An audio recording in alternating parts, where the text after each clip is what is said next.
Two আয়েশার সোম kitchen. আমার আরেকটি নতুন ব্লগে আপনাদের স্বাগতম। আজকের ব্লগটা সকাল থেকে শুরু করিনি, একটু বেলাতেই শুরু করেছি। সকালের নাস্তা খাওয়া, টুকিটাকি কাজকর্ম, বাজার সব কিছুই কমপ্লিট। ওগুলো আর ভিডিও আকারে আপনাদের শেয়ার করিনি। দেখা যায় কি, ভিডিও করলে অনেক সময় লাগে, ক্যামেরা সেট, ট্রাইপড ঠিক ইত্যাদি। চলুন আজকের আমি কি কি রান্না করেছি সেগুলো শেয়ার করি। আজকের আমার বিশেষ দিন। বিশেষ দিন হলে কি হবে, আমার মনে না থাকলেও ছেলে মেয়ে আর ওর বাবার বেশ মনে থাকে, অনেক খুশিতে রাখে ওই দিন। এমনিতেই উনি আমাকে খুব যত্ন আর সম্মান করেন, তবে এই দিনটাতে আরও কিভাবে আমি খুশি থাকি সেই চেষ্টা করি। বলি এইসবের দরকার নেই, যা দিয়েছো সেটাই আলহামদুলিল্লাহ, তবু কে কার কথা শোনে। যাই হোক, কী রান্না করছি দেখুন। প্রথমে একটা বাসন্তী পোলাও করে নিচ্ছি। এখানে আমি 1 কেজি গোবিন্দভোগ ভালো করে ধুয়ে জল ঝরিয়ে ঘি আর হলুদ মাখিয়ে রেখে দিয়েছি। তারপরে একটা হাঁড়িতে ফোড়ন দিয়েছি। ফোড়নে দিয়েছি আমি এখানে লং, এলাচ আর দারুচিনি আর কাজু কিশমিশ কিছুটা দিয়েছি। দেওয়ার পর চালটা ভালোভাবে ধুয়ে পরিমাণ মতো জল দিয়ে দিয়েছি, দিয়ে চাপা দিয়ে রাখলাম। জলটা দিতে হবে আন্দাজ মতো, আপনার হাতে 2 গাঁট যাতে ডুবে যায়। দেখুন ভাতটা কি সুন্দর হয়েছে, তবু একটু তলায় জল আছে। আমি এরপরে চিনি আর লবণ এই অবস্থায় মিশিয়ে নেব। মেশানোর পর আমি আরেকটু নেড়ে চেড়ে নিচ্ছি। নেবার পর এর ওপরে কয়েকটা কাঁচা লঙ্কা চিড়ে দেবো, দিয়ে চাপা দিয়ে 5 মিনিট রাখলেই হয়ে যাবে। এরপর চিকেন রান্না করে নিচ্ছি। বাড়িতে টক দই না থাকলে এরকম 1 প্যাকেট দুধ দেবেন, চা করার দুধ হলেও হবে। তাতে 2 চামচ মতো লেবুর রস আর একটু গরম জল মিশিয়ে টক দইয়ের মতো ব্যবহার করতে পারেন। নিয়ে 2 চামচ আদা, হলুদ, লবণ আর লাল লঙ্কার গুঁড়ো, আর দিয়ে দেবো শুকা মশলা, আর দিয়ে দেবো অনেকটা করে পেঁয়াজ, দিয়ে খুব ভালোভাবে মাখবো। দেখুন কালারটা এইরকম হবে। সর্ষের তেলটা দিয়ে রাঁধলে রান্নাটা খুব সুন্দর হবে। 15 মিনিট চাপা দিয়ে রাখতে হবে। এইভাবে যখন জল বেরিয়ে আসবে তখন ওই কড়াটা নিয়েই বসিয়ে দেব। তারপরে ওপর থেকে 2টো ছোট এলাচ দিয়ে দিলাম। দেখুন ভাতটা কি সুন্দর হয়েছে। মাংস থেকে এইরকম জল বার হবে, তখন একটু খুন্তি দিয়ে নেড়ে নেব। বেশি কষার প্রয়োজন নেই। এবার আপনি যতটা গ্রেভি খাবেন ততটা জল দেবেন, দিয়ে চাপা দিয়ে হতে দেবেন। একটু চাটনি করছি আমার বাড়িতে তৈরি আমসত্ত্ব আর টমেটো দিয়ে। প্রথমে কড়াই টমেটো আমসত্ত্ব দিয়ে দিলাম, দিয়ে লবণ আর চিনি দিয়ে চাপা দিতে হবে। এরপর রেড মিটটা রান্না করব। রেড মিটটা আদা আর কাঁচা লঙ্কা আর কাবাব চিনি একসাথে মিক্সিতে পিষে নিতে হবে। দেখুন এবারে আমার সেই চাটনিটা হয়ে গিয়েছে। ভালোভাবে নেড়ে নিলে আর ওপর থেকে 5 ফোড়ন গুঁড়ো ছড়িয়ে দিতে হবে, দিলে হয়ে যাবে। এবার সেই মাংসে বেসিক মশলাগুলো মিশিয়ে নেব। লবণ, হলুদ, জিরে, ধনে আর পেঁয়াজ অনেকটা, আর সরিষার তেল মাখিয়ে 1 থেকে 1.5 ঘন্টা চাপা দিয়ে রেখে দেবো। আমার সব রান্না প্রায় হয়ে গিয়েছে। এবার ঘরগুলো গুছিয়ে নিচ্ছি।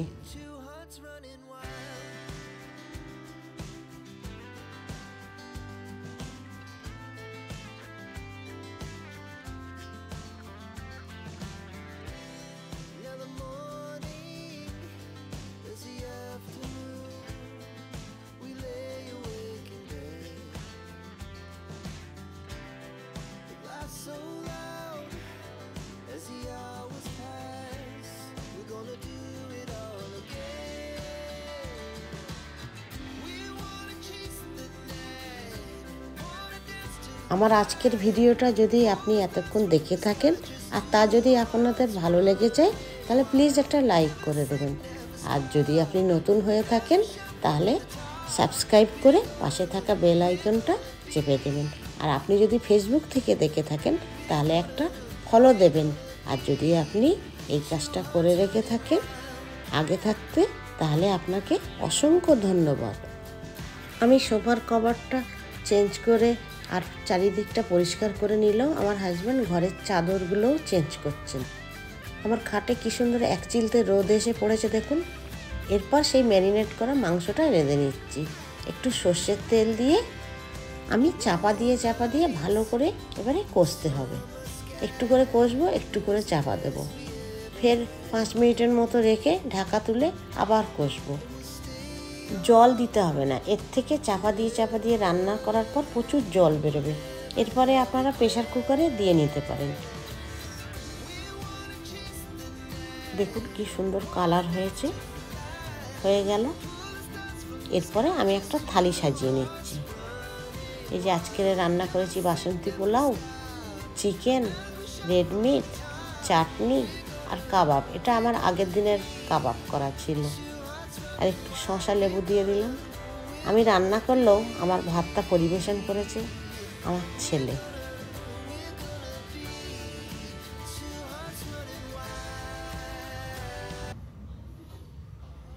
প্রথমে একটু ভাত খেয়ে নিচ্ছি।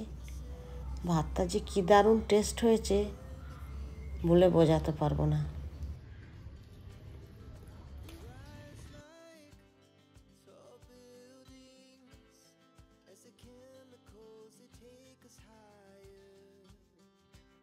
আমি খেলেও এখানে আমার অপর পাশে কিন্তু ছেলে আর হাজব্যান্ড দুজনেই আছেন। ওরা দাঁড়িয়ে থেকে জোর করে আমাকে খাওয়াচ্ছে। আমি এইভাবে কোনো দিন একা একা খাই না।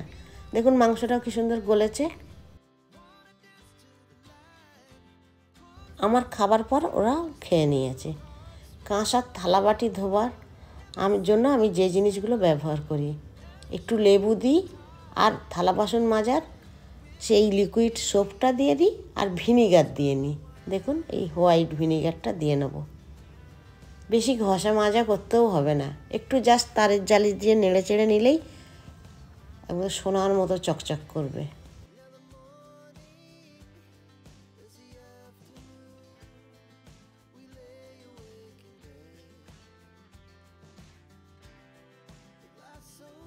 সব কাজ মিটিয়ে নেবার পর হাজব্যান্ডের সাথে গেলাম একটু ফুল কিনতে।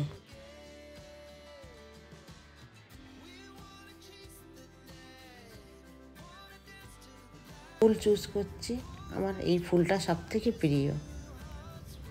মালাগুলোও দেখে নিচ্ছি, কি সুন্দর সুন্দর মালা। দেখুন এই ফুলগুলো, দেখুন কি দারুণ কালার, তাই না? আমার ফুল কেনা হয়ে গিয়েছে, এবারে বাড়ি চলে আসছি। এসে বিভিন্ন জায়গায় ফুলগুলো আমি রেখে দিচ্ছি। ফুল আমার খুব প্রিয়। শুধু রজনীগন্ধা নয়, এক গুচ্ছ গোলাপ ফুল কিনে দিয়েছেন হাজব্যান্ড। আজকের দিনে এর থেকে ভালো উপহার আর হয় বলুন? ফুলগুলো যাতে অনেক দিন তরতাজা থাকে তার জন্য একটু ফুলদানিতে জল মিশিয়ে নিচ্ছি। ডান্ডিগুলো অনেক বড়, অনেকটা বড় আমার ফুলদানি নেই, তাই কিছুটা মাপ করে কেটে নিচ্ছি, নিয়ে ফুলদানিতে সাজিয়ে দিচ্ছি।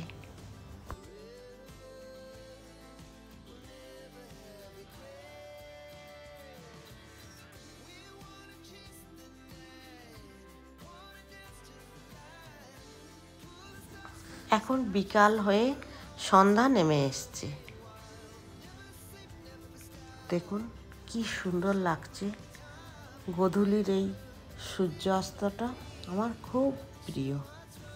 আজকের বিশেষ দিনটা হলো আমার জন্মদিন। আমার জীবনের জন্মদিন কেউ কোনো দিন উইশ করেন না, আবার কারোর মনেও নেই। তার জন্য মনের কোণে একটা দুঃখ থাকলেও স্বামী আর ছেলে মেয়ে সেগুলো পূরণ করে দিয়েছে। এখন আমি খুবই খুশি। আমাদের পরিবারের জন্য দোয়া করবেন। যাই হোক, এই সময় আমার একটা কবিতা বারবার মনে পড়ছে। পাইনি যেসব জীবনেতে তাই নিয়ে আজ ভাবি, অনেক কিছুই পাওয়ার ছিল করিনি তো দাবি। করলে দাবি পেতাম কি না, ছিল না তাও জানা, হয়তো পেলে আসল করেই নিতাম 16 আনা। ভাগ্যে যদি থাকে তবে করতে হয় না দাবি, পাওয়ার হলে এমনিতেই পেতাম এটাও আবার ভাবি। কপালে যা লেখা আছে সেটুকু পাবো জানি, যে যাই বলুক ভাই, কপালটাকে আমি ভীষণ মানি। আজকের দিনটা স্পেশাল করার জন্য আমার স্বামী আর ছেলে মেয়ে যেভাবে আমাকে যত্ন আদর করেছে, আমি ভীষণভাবে আপ্লুত। আজকের ভিডিওটা আপনাদের কেমন লেগেছে একটা কমেন্ট করে জানাবেন। Thank you.